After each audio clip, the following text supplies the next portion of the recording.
Ezekiel. Chapter 44. Verse 1. Then the man brought me back to the outer gate of the sanctuary, the one facing east. And it was shut. Verse 2. The Lord said to me, this gate is to remain shut. It must not be opened. No one may enter through it. It is to remain shut because the Lord, the God of Israel, has entered through it. Verse 3. The prince himself is the only one who may sit inside the gateway to eat in the presence of the Lord. He is to enter by way of the portico of the gateway and go out the same way. Verse 4. Then the man brought me by way of the north gate to the front of the temple. I looked and saw the glory of the Lord filling the temple of the Lord. And I fell face down. Verse 5. The Lord said to me, Son of man, look carefully, listen closely and give attention to everything I tell you concerning all the regulations and instructions regarding the temple of the Lord. Give attention to the entrance to the temple and all the exits of the sanctuary. Verse 6. Say to rebellious Israel, this is what the sovereign Lord says. Enough of your detestable practices, people of Israel. Verse 7.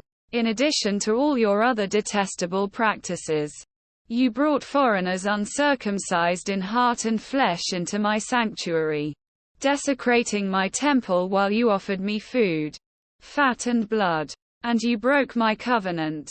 Verse 8. Instead of carrying out your duty in regard to my holy things, you put others in charge of my sanctuary.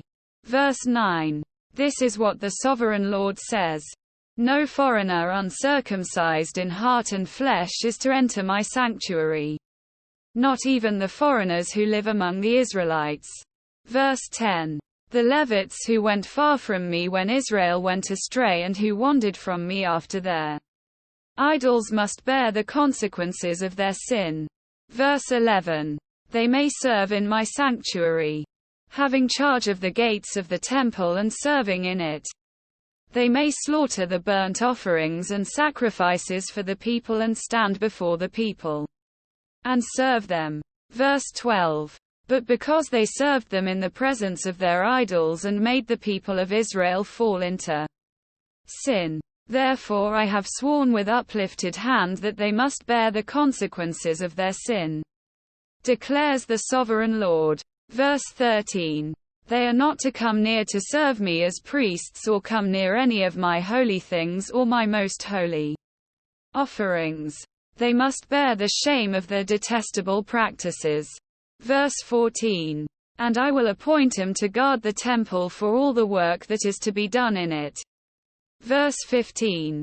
But the Levitical priests, who are descendants of Zadok and who guarded my sanctuary when the Israelites went astray from me, are to come near to minister before me.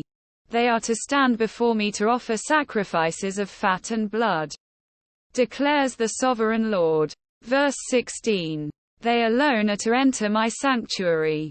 They alone are to come near my table to minister before me and serve me as guards.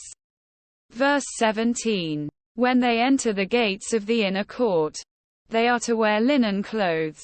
They must not wear any woolen garment while ministering at the gates of the inner court or inside the temple. Verse 18. They are to wear linen turbans on their heads and linen undergarments around their waists. They must not wear anything that makes them perspire. Verse 19. When they go out into the outer court where the people are, they are to take off the clothes they have been ministering in and are to leave them in the sacred rooms, and put on other clothes, so that the people are not consecrated through contact with their garments. Verse 20.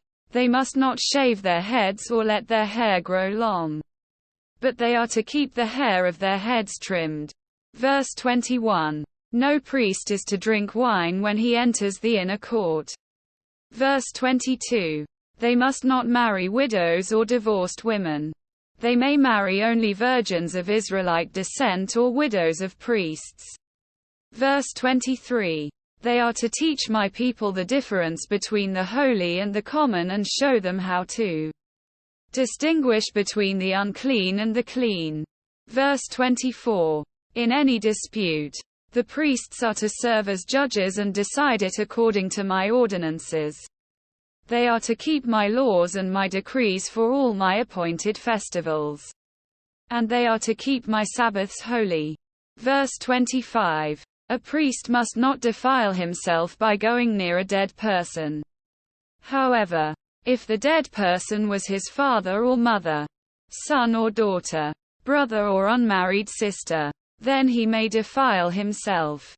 Verse 26. After he is cleansed, he must wait 7 days. Verse 27. On the day he goes into the inner court of the sanctuary to minister in the sanctuary, he is to offer a sin offering for himself, declares the sovereign Lord. Verse 28. I am to be the only inheritance the priests have. You are to give them no possession in Israel.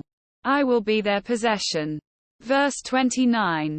They will eat the grain offerings, the sin offerings and the guilt offerings. And everything in Israel devoted to the Lord will belong to them. Verse 30. The best of all the first fruits and of all your special gifts will belong to the priests. You are to give them the first portion of your ground meal so that a blessing may rest on your household. Verse 31. The priests must not eat anything, whether bird or animal, found dead or torn by wild animals.